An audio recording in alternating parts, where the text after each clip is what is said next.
देखो हमें चीज़ें समझ आई नहीं, मतलब समझ तो आ गई थी लेकिन काफ़ी चीज़ें भूल चुके हैं, लेकिन इतना भी ना बताएं, इससे अच्छा ये बता दें, वैसे फिर से वीडियो बनाना है, लेकिन वो तब अगर ना बन पाए तब तो उससे अच्छा तो इतना है कि जो अभी जितना तो छोड़ो। हेलो अरीन कहने का मतलब ये है, तो देखो अरीन मतलब तो बेंजीन होता है हाँ, और हेलो मतलब उसमें कोई ना कोई हेलोजन क्लोरीन वगैरह ऐड होगा, समझ गए होगे, तो वो चीज़ हो गई। तो देखो सबसे पहला IUPAC करते हैं जैसा, तो देखो देखो इसका अगर IUPAC में देखो तो मेन क्लोरीन है तो 1 क्लोरो 2 मिथाइल बेंजीन बोलेंगे।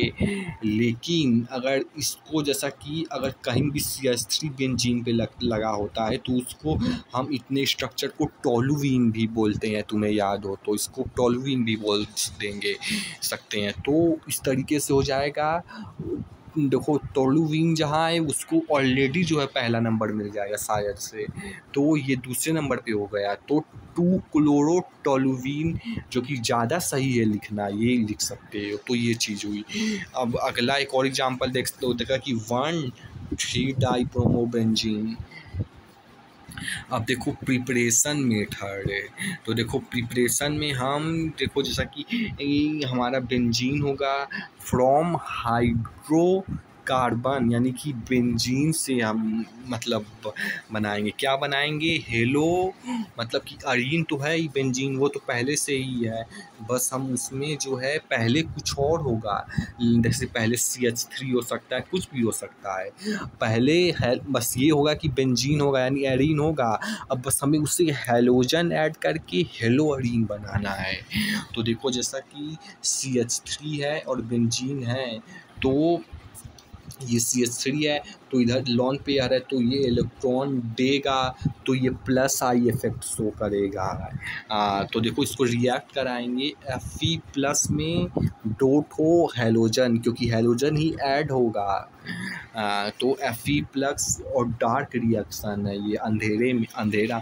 Fe तो वही है कि बस X जुड़ जाएगा, ठीक से नहीं इसमें कुछ, लेकिन अगर ही तो यहाँ पे X जुड़ेगा तो इसे पैरा हेलोटोल्यूइन बोलेंगे, अगर यहाँ पे जुड़ेगा तो ऑर्थो हेलोटोल्यूइन बोलेंगे। देखो ये शायद से ऐसे बनाना था कि ये पूरा एक होगा और फिर से इसी चीज़ को सेम कॉपी मारो और फिर जो है ये चीज़ जाके बनेगी, ये शायद से ऐसे लिखा था, ये डॉट होता। तो अगर तो डॉट होता तो ये अलग अलग होगा, नहीं तो साथ से अगर एक ही वो भी हो सकता है, क्योंकि देखो डॉट को एक्स लिया गया है तो हो सकता है ये एक ही स्टेप का हो, एक पैरा में जुड़ेगा एक हॉलो में और ऑर्थो में जुड़ेगा, लेकिन जो भी हो साथ से में ज़्यादा चांसेस है कि डॉट हुआ था कुछ, तो वही चीज़ें छोड़ जो भी हो, तो वही है कि हेलोजन जो है जाके एक बार पैरा पोजीशन पे जुड़ेगा तो पैरा हेलोटोल्यूइन बोल देंगे, और ऑर्थो पे मिलेगा तो ऑर्थो हेलोटोल्यूइन बन गया हेलो अरीन। हेलोजन है और अरीन है ही, अरीन है ही हेलोजन है, बन गया, तो वही चीज़ है। अब अगला आता है फ्रॉम एमाइन। तो देखो एमाइन में जैसा कि एमाइन मतलब NH2 है और हेलोजन मतलब ये बेंजीन है ही, तो NH2 में देखो NH2 को किसी चीज़ से रिएक्ट कराएंगे, क्या कराएंगे, तो जो है मतलब ये N ट्रिपल बॉन्ड N और Cl माइनस, ये पता नहीं कहाँ से आ गया, शायद से किसी से चीज़ से रिएक्ट करा, क्योंकि साइन तो वही है, पता नहीं, लेकिन जो भी हो ये समझो कि ये N triple bond NCl minus, ये एक नहीं शायद से केवल एक N जो देख रहे हो वो एक अच्छा वो की पता पूरा ही पता नहीं, शायद से केवल एक N एक अच्छा लिविंग ग्रुप है, जिसके वजह से एक N लीव करेगा तो सारा ही लीव कर जाएगा, या तो साथ से पूरा ही अगर तो लिविंग ग्रुप है तो वो पूरा ही लीव कर जाएगा। देखो वही चीज़ है, काफ़ी चीज़ें भूल चुका हूँ, लेकिन जो भी बस यही कि ये अच्छा लिविंग ग्रुप है कहीं ना कहीं तो ये पूरा हट जाएगा। और ऐड क्या होगा, वो जो रिएक्शन केमिकल रियल होगी उसमें से आएगा, तो Cu2X2 है तो इसमें से X आएगा क्योंकि हेलोजन बना रहे हैं हेलो अरीन, तो X आया। तो X जो है इस केस में तुम्हारा केवल क्लोरीन और ब्रोमीन हो सकता है, तो वो फ्लोरीन या क्लोरीन जो है केवल जुड़ सकता है, लेकिन जब फ्लोराइड या आयोडाइड जोड़ना चाहोगे तो दूसरा केमिकल लेना पड़ेगा, तब CO2 की जगह CO2H2 की जगह मतलब CO2 की जगह में कह सकते हो HB लोगे तो फ्लोराइड जुड़ेगा, और वार्म KI यानी पोटेशियम लोगे तो आयोडीन जुड़ेगा। तो बस वही है कि CO2H2 में क्लोरीन और ब्रोमीन, और HbF4 में फ्लोराइड इसके लिए अलग है, और वार्म पोटेशियम आयोडाइड यानी KI में आई जुड़ेगा। तो वही है हेलोजन एक में, वही समझ गए होगे, फ्लोरीन का एक अलग कानून है। तो चीज़ें आसान है काफ़ी। और देखो इसी को बेंजीन डाइजोनियम सॉल्ट जो कि एमाइन में यूज होगा इसी को बोलते हैं, जहाँ पे एन ट्रिपल बॉन्ड एन से अटैच है, पता नहीं Cl- इसी का है कि किसका है। तो समझ गए, ये अच्छी लिविंग ग्रुप है तो ये हट जाएंगे, और फिर इसकी जगह किसी केस में X आएगा तो किसी केस में F आएगा, किसी केस में 1 आएगा, बेस्ड अपॉन यहाँ पे कौन सा केमिकल है, KBH4CO2 है तो क्लोरीन ब्रोमीन भी छोड़ो, भी क्या करना। तो देखो न्यूक्लियोफिलिक सब्स्टिट्यूशन रिएक्शन, तो देखो बेंजीन में जैसा तुम हाइड्रोकार्बन में अगर याद हो तो तुमने पढ़ा था एक तो एडिशन रिएक्शन, तो वैसे ही नहीं हो सकता, क्योंकि जब बेंजीन में कोई चीज़ ऐड करोगे तो वैसे ही उसका जो रूल होता है 4-5, तो जब कोई चीज़ ऐड करोगे तो वो रेजोनेंस पता नहीं बेंजीन का रूल ही ख़त्म हो जाएगा, जैसे कि हो जाएगा कि उसमें साइक्लिक नहीं रह, जैसे कोई था कोई एडिशन तो वैसे ही नहीं होगा, लेकिन उसमें तुम ध्यान से देखो तो न्यूक्लियोफिलिक रिएक्शन भी, न्यूक्लियोफिलिक सब्स्टिट्यूशन भी नहीं था। क्यों था वो भूल गया क्यों नहीं था, लेकिन बस ये था कि था। तो न्यूक्लियोफिलिक सब्स्टिट्यूशन भी नहीं होगा, इलेक्ट्रोफिलिक होगा, अभी हम आएंगे। और इनफैक्ट जो हाइड्रोकार्बन में पढ़े थे ये वही सारी चीज़ें केवल है, अल्काइलेशन वही सारी चीज़ें कॉपी करके बस टेस्ट मारना है। बस इसमें जो एक एक्स्ट्रा चीज़ याद करना है कि कौन सा न्यूक्लियोफाइल अटैच कर रहा है, तो एकदम सेम चीज़ कॉपी करके पेस्ट मारना है, बस ये समझना है कि कौन सा न्यूक्लियोफाइल, बस इसमें बस वही याद करना है कि मतलब तो कैसे समझना है।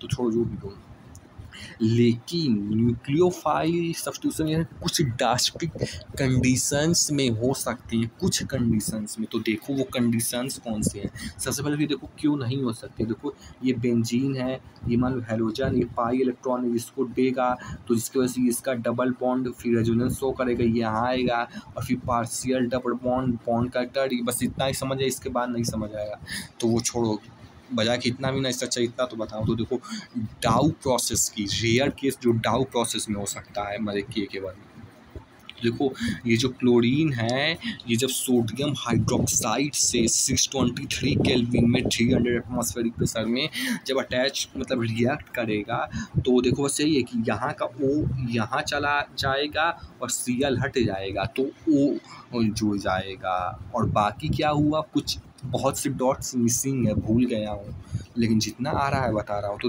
O आ जाएगा, यहाँ से उठ के O आ जाएगा, और Na कहाँ से आ गया वो भी नहीं, शायद से O भी आएगा और फिर Na भी आएगा, इसीलिए तो ONA आया होगा। और CH2 एक और बेंजीन लेके CH2 बना दिया होगा, छोड़ो जो बस ये ONA आया होगा तो ONA हो गया, फिर इसको डाइल्यूट हाइड्रोक्लोरिक एसिड में NaCl की प्रेजेंट में अब क्या होगा, तो देखो ये Na+Cl- ये रिप्लेस हो जाएगा, Na+Cl- NaCl रिप्लेस हो जाएगा। अब जो बचा रह गया यानी कि हाइड्रोजन और ऑक्सीजन तो वो जुड़ जाएगा यानी कि OH बन जाएगा, रिपीट नहीं करूँगा। हाँ तो ये चीज़ हो गई NaCl छोड़ो रिपीट नहीं करूँगा। तो ये हमारा बन गया फिनॉल। तो देखो फिनॉल का भी चीज़ें आपने स्ट्रक्चर डाइजोनियम सॉल्ट का भी किया था अभी ऊपर, फिनॉल का भी कर लिया कि जब बेंजीन में OH अटैच हो तो उसको फिनॉल बोलते हैं, जब अल्केन चैन में OH अटैच हो तो उसके एल्कोहल बोलते हैं, जब बेंजीन रिंग में OH अटैच हो तो उसे फिनॉल बोलते हैं। कितनी बेहतरीन चीज़ है। अब अगला आता है वही चीज़ को थोड़ा आगे किया गया है डाउ प्रोसेस को कि the presence of electron withdrawing group at ortho and para will increase the reactivity. देखो चीज़ें तो इसमें कुछ भूल गया हूँ लेकिन जितना है उतना बता रहा हूँ कि क्यों।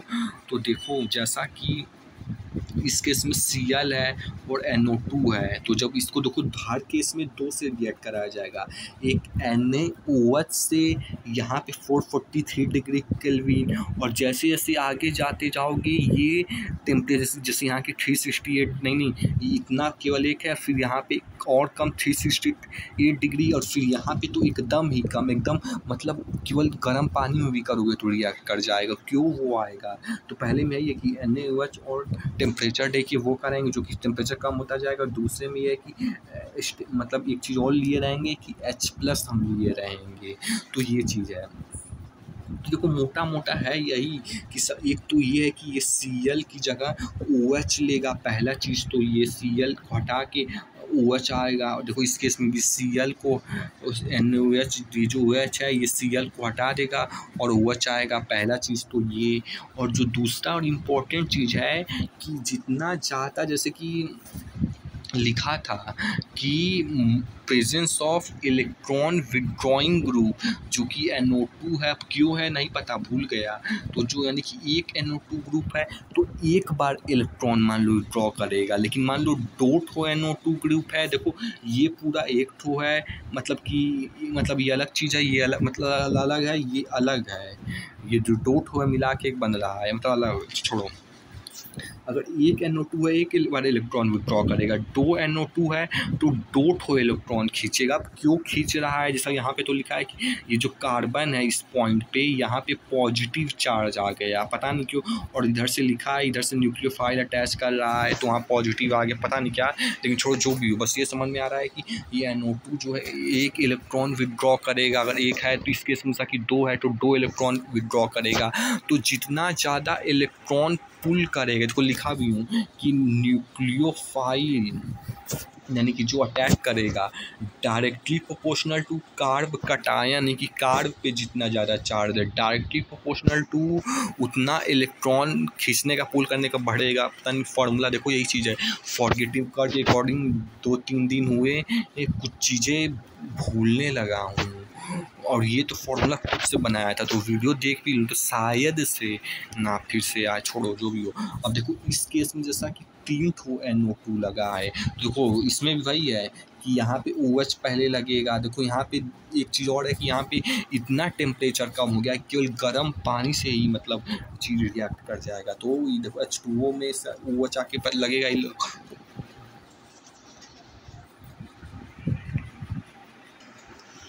मतलब छोड़ो।